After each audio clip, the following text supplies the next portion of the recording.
Hi, everybody. We have been duped. We've been hijacked, and it's not what you think, and it's not somebody's fault per se.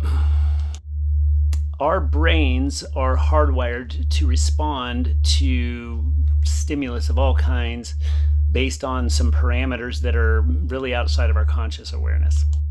I've been looking into the phenomenon of the polarization of our society for a couple of years.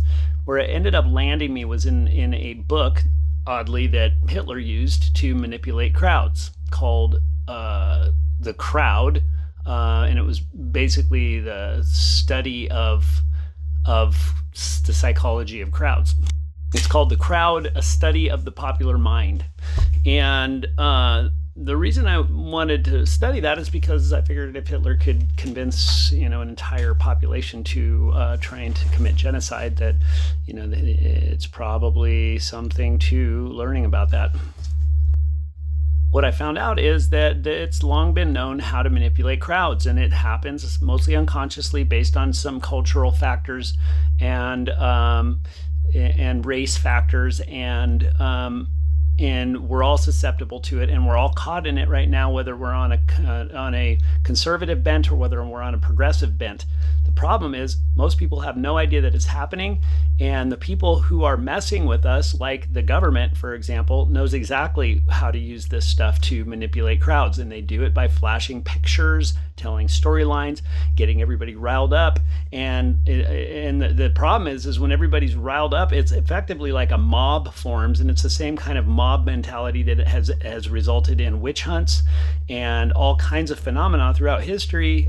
Group psychosis, group hallucinations, they call it group contagions, and this thing, it's like a mind virus. Frankly, that's what's happening. The reason I'm trying to share this with you is because you are not my enemy, and neither is my neighbor. And the more we get rooted in and entrenched into this idea that somehow people who think differently are our enemy, the more we are heading toward effectively a civil war, and it's only you and me that can stop it. You're not my enemy. I love you. Because we think differently does not mean that you're a bad person. I know without a doubt that you sincerely believe that what you stand for is in the best interest of yourself and your neighbors and your loved ones, and it's the best we have to work with at any given time. People are doing the best they can with the information that they have at any given time, myself included. So please forgive me for my shortcomings.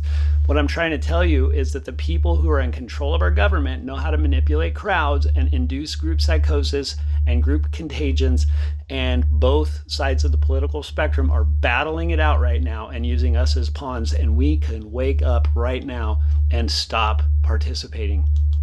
So what might that look like, you might ask? Well, it might look like me saying, hey, you know what, just because we think differently, you're not my enemy. I'd like to actually sit down and have a conversation with you and treat you like a human being that deserves respect and try to understand your position. And I would hope that you have the same level of respect and care for me. And by doing that, we might actually be able to bridge the gap between us and have different outcomes than what's being played out on a political stage right now.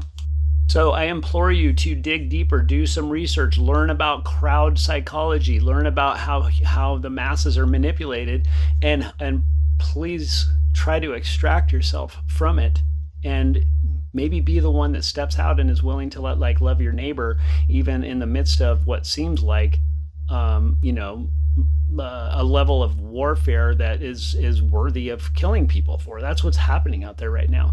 So I'm inviting you to step into the middle, try to find some common ground, see me as your friend and your neighbor who loves you and cares about you, and is not somebody who wants to